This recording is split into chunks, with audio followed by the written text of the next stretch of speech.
And if you're a stepmom who feels things very, very, very deeply, meaning that you tend to fall further on the empathy scale where you actually take on the energy of other people and feel it in your own body, then what do you think can happen when you enter into a stepfamily relationship with people who are feeling some very heavy things?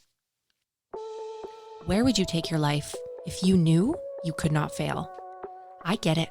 As a stepmom, mom, and entrepreneur, sometimes it can feel like what everyone else expects of you versus what you dream about for yourself are on opposite ends of the spectrum.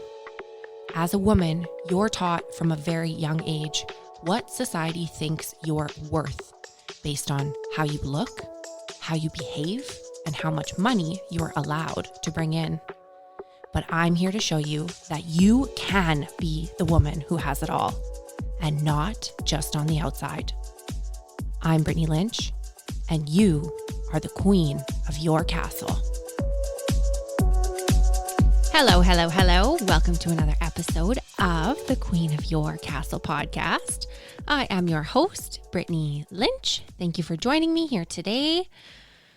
If you have been along for the ride in the inner circle here, then you'll know that we've just finished up our free 5-day uplifted stepmom challenge, and that we've just wrapped up enrollment for a new round of your stepmom story, where a brand new group of starry-eyed stepmoms are ready to create their happily ever after.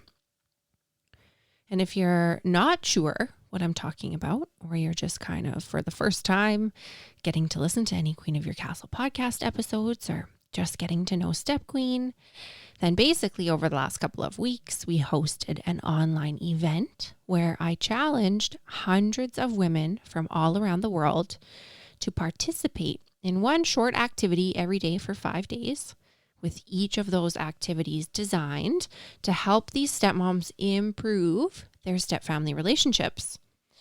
And I mean, I had a great time. I had a really great time. I'm speaking for I'm speaking for people when I say we had a great time, but I definitely had a great time. And, you know, as Step Queen grows, and as I've switched up the way that I'll be hosting the Stepmom story from now on, meaning that once you join the story, you become a member for life, I've been starting to allow the vision I have for the future of Step Queen to expand and evolve. And I've been really starting to dream into what that future looks like, what the future of Step Queen looks like with a little bit more clarity. And I started envisioning what it's going to look like when I begin to add some more coaches to my team. And that thought got me thinking. Isn't that funny how thoughts get you thinking? Anyway, that thought got me thinking. And it's really no secret that the way I do things is pretty different than how other coaches in this space do things. And I'm not saying that because I think anyone is better than or worse than anyone else, but just because we're all different people with different styles and different education and different visions and different stepfamily circumstances. And so sometimes you can hear the same piece of advice 99 different times from 99 different people, and it doesn't land, right? It doesn't make a difference.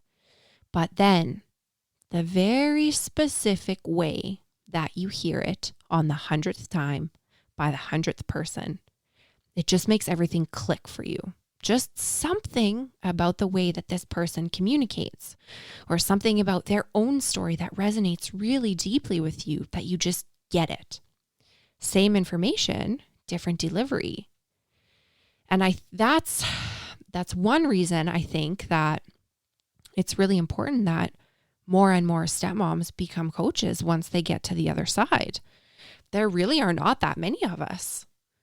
And there are a lot of stepmoms, 14 million in the United States alone, to be exact. So once a stepmom gets through that tunnel, I think it's really important to, in some way, shape, or form, look for opportunities to connect with other stepmoms.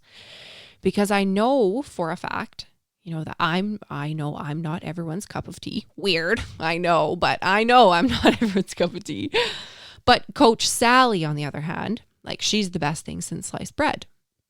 And I know for a fact that other people think Coach Sally just doesn't really get it, but they think Coach Macy is the cat's meow. When if you'd step back and look carefully, Coach Sally and Coach Macy and me are probably giving very similar information packaged inside of very similar advice, but we're all just delivering it via a different story. There's a best-selling author out there who my best friend Danica, hi Danica, who my best friend Danica introduced me to. And this author, I'm like, I don't get it. I don't think her writing is good. In fact, I think her writing is awful. I don't think there's anything special about her message or anything like that. She gives me kind of a bad vibe energetically.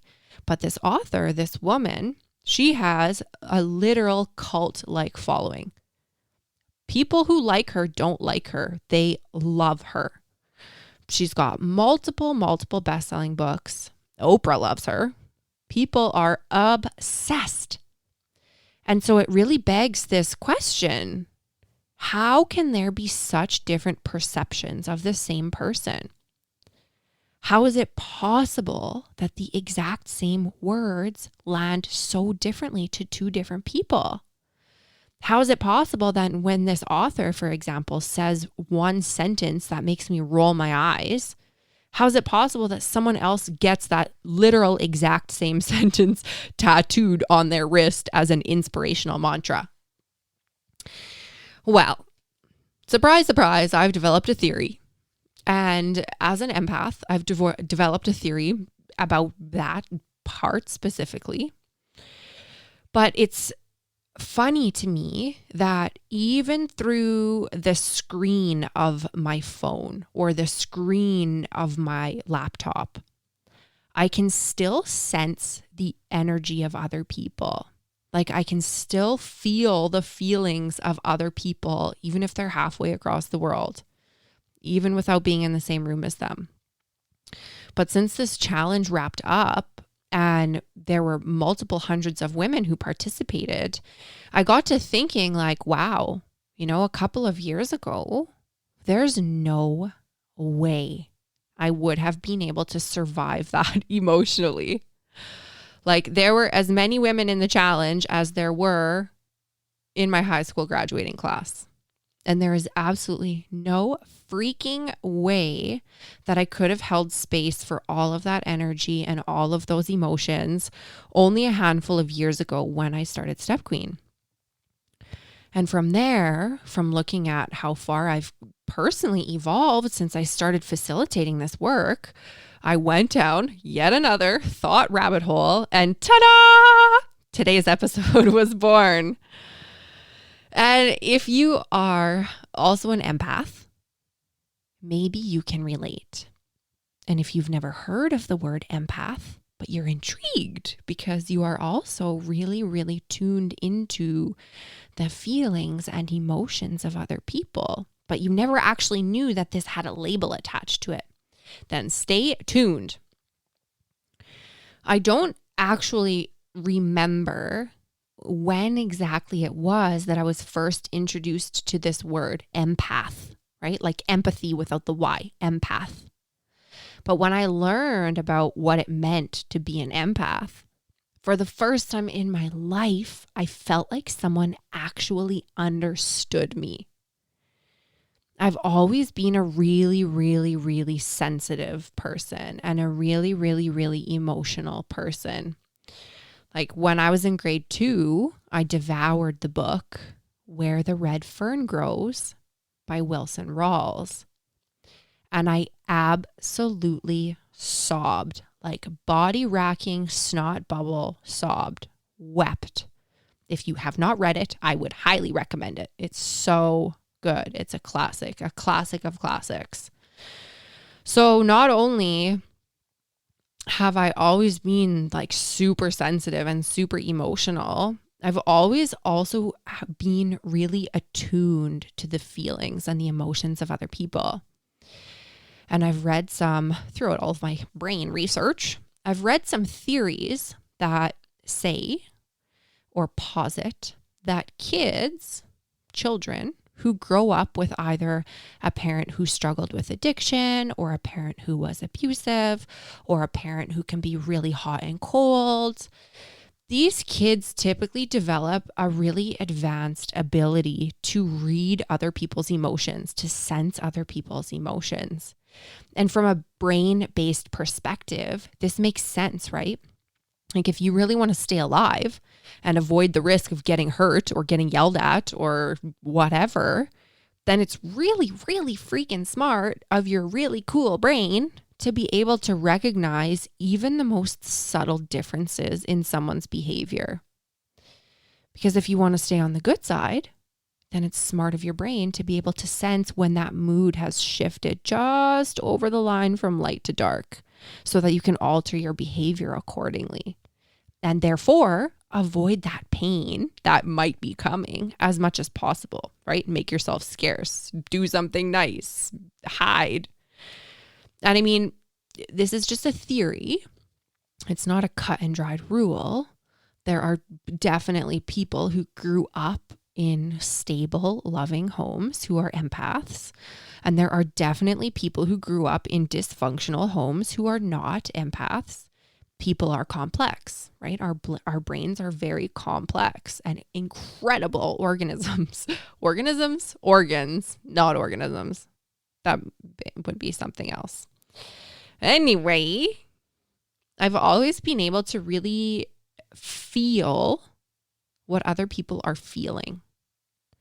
And up until I got really good at managing my energy, this ability to feel so strongly for other people was, yes, a blessing, but also a curse.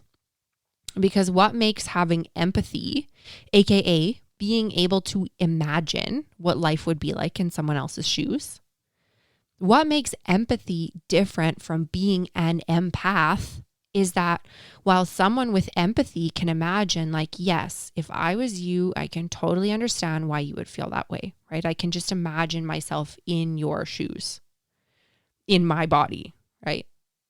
But an empath not only understands what it's like in your shoes, but they can literally feel the way that you feel in your body, inside of their body. They can feel the feelings you're feeling inside of their own bodies. So if you're not a feeling person, then I can understand that this concept sounds kind of wacky. Like, how on earth can somebody feel somebody else's sadness or embarrassment or joy inside of their own body? Like, you can't do that, right? But speaking as an empath, I honestly wonder the same thing about people who cannot internally feel the feelings of other people. Like, how do you pick up on social cues if you cannot feel the instant when someone's energy changes? And as I'm saying this, I'm reminded of someone that I used to work with who shall remain nameless and ungendered. But this person had absolutely zero clue when they would say something that offended somebody, when they would cross a line, when they were not funny, when they were being aggressive. They just could not read the room. They could not read the body language of the room. They could not read the emotions of the room. So being in this room with this person was super uncomfortable for me because I could feel everyone in the room's emotions changing. And there, this person was just going off on a tangent. So, what do you think now, back to our regularly scheduled programming, what do you think can happen for people who are stepmothers when they walk into a situation that was created out of loss? There's no two ways around it. a step family is formed from a place of loss, from a place of grief. Even if it was a good thing in the end that our partner's relationships with their children's other parent didn't work out, no matter how amicable or how absolutely necessary the breakup was, the fact of the matter is that due to our social conditioning of what constitutes a family, a step family is always formed out of loss. And if you're a stepmom who feels things very, very, very deeply, meaning that you tend to fall further on the empathy scale where you actually take on the energy of other people and feel it in your own body, then what do you think can happen when you enter into a step family relationship with people who are feeling some very heavy things? So looking back over the years of struggle I had in my step family, and also like long before that, in the years of struggle I had in basically every other situation, I would get super overwhelmed in crowds and I would feel completely and utterly drained and exhausted after working as a nurse and being in those really intense and vulnerable and emotionally charged situations with patients and families and burnt out coworkers and patronizing doctors and power hierarchies. And I realize now in hindsight how many issues I actually created for my own self due to the fact that I hadn't yet learned how to manage my thoughts or manage my energy. And I hadn't yet learned how to get the energy of other people out of my body. So all of that energy was just in me, swirling around and weighing me down. And it's an interesting paradigm, isn't it? That people who feel the most deeply are most likely to work in fields, work in occupations where they would be exposed to a lot of other people's feelings. And as a result, more likely to get burnt out or exhausted from taking all of that feeling energy on. Now, if you're starting to wonder, okay, Brittany, that's all well and good, but what does this have to do with me? Well, I've noticed that the people I tend to attract with Step Queen have some very similar characteristics. That the stepmoms who seem drawn to Step Queen and the energy of Step Queen have some very similar characteristics.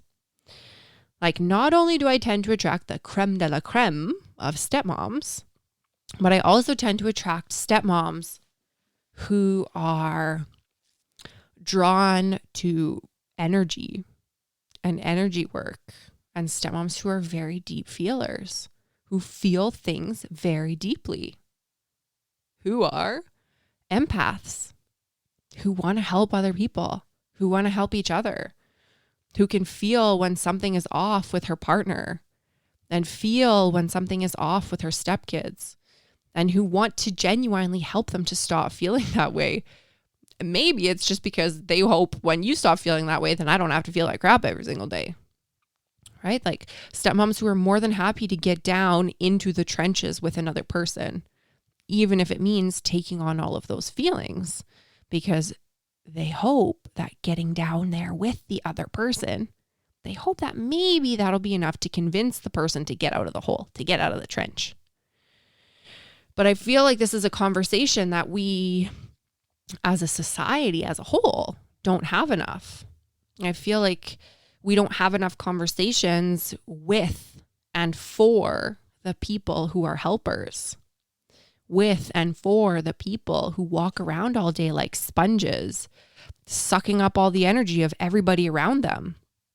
When I was still a nurse, I noticed that even after really intense and emotionally charged situations, like aside from a quick debriefing, at least from my interpretation, it really felt like emotionally you're kind of left on your own to figure out what to do.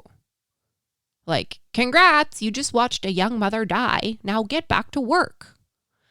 And it's no wonder that addiction and overeating and numbing behaviors are so prevalent in the helping fields, because many people don't know what it feels like to be emotionally supported, in the sense that it's actually encouraged to process those emotions so you don't have to carry them around in your body anymore. The experience of life feels, speaking from experience, the experience of life feels very, very different when you're an empath who hasn't yet learned how to tango with that really fine energetic line. And you sort of just default into allowing everyone else's bullshit to seep into your world and into your mind and into your feelings. Hashtag been there, hashtag done that, hashtag over it. There's a difference between being that emotional sponge who just slogs around and feels fucking exhausted all the time versus when you're an empath who's learned how to hold space for the feelings of other people while protecting yourself.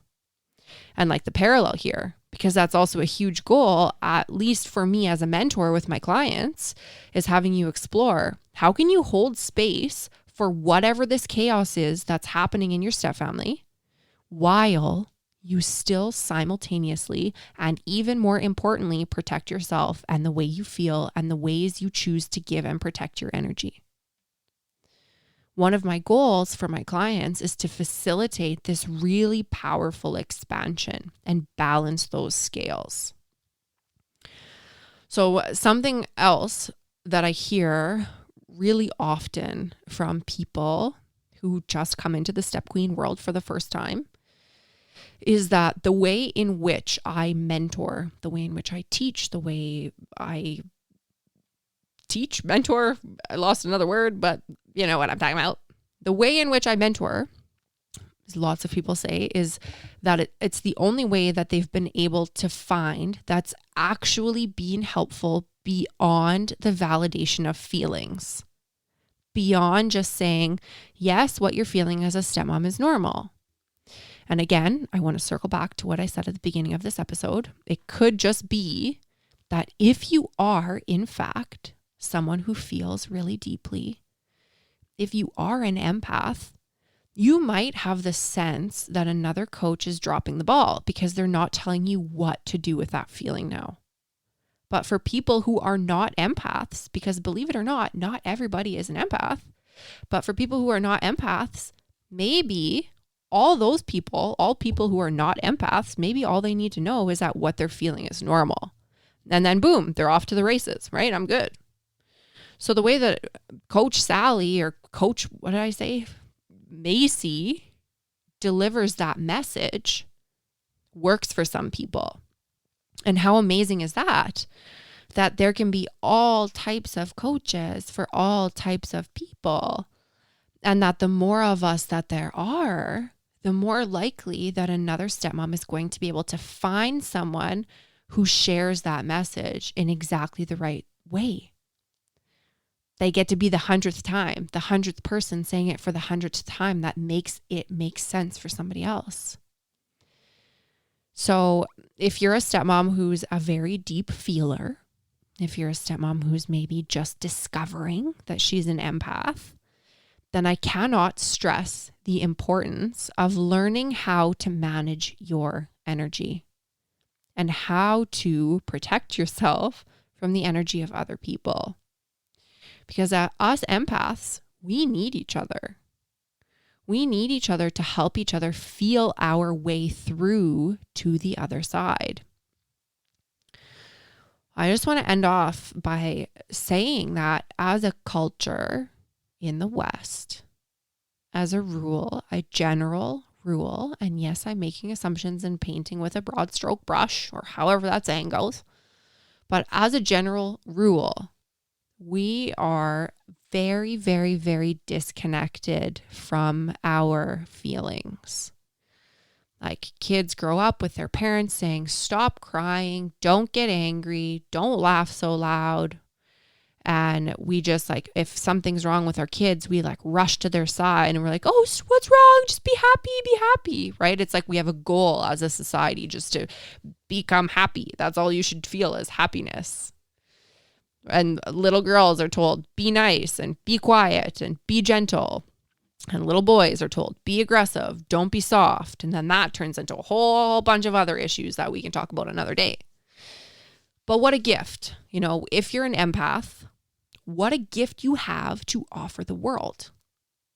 What a gift you have once you know how to separate and process and protect against energy. What a gift you have to offer someone else, to show them how they too can come out the tunnel. What does that get to look like then when you can be that soft place to land for your stepkids who have these huge feelings that they don't know what to do with? What does that get to look like when your partner knows they're safe to express all of their emotions and feel all of their feelings? And they feel like they're safe to do it because they know it's not going to affect you so deeply that it creates an issue. It really, really, really, truly is a ripple effect when someone who knows feelings so intimately, like empaths do, is able to really, really get control of that and support other people in feeling their feelings just the right way. I hope this episode got your wheels turning and showed you just how powerful you are. I would invite you to take 30 seconds and tap subscribe to this podcast. When you subscribe to the podcast, then rest assured you will never miss an episode. And in no time, spinning your wheels will be a thing of the past. Thank you for listening and subscribing. And if you enjoyed this episode, it would mean the absolute world to me if after you subscribed, you jumped on over and left me a 5-star review, and better yet, a written review. I am on a mission to let every mom and stepmom know that you can create the life of your dreams. And I need your help to change the world. The world needs us. Thank you so much for subscribing and leaving me a 5-star review. I will see you next week, same time, same place.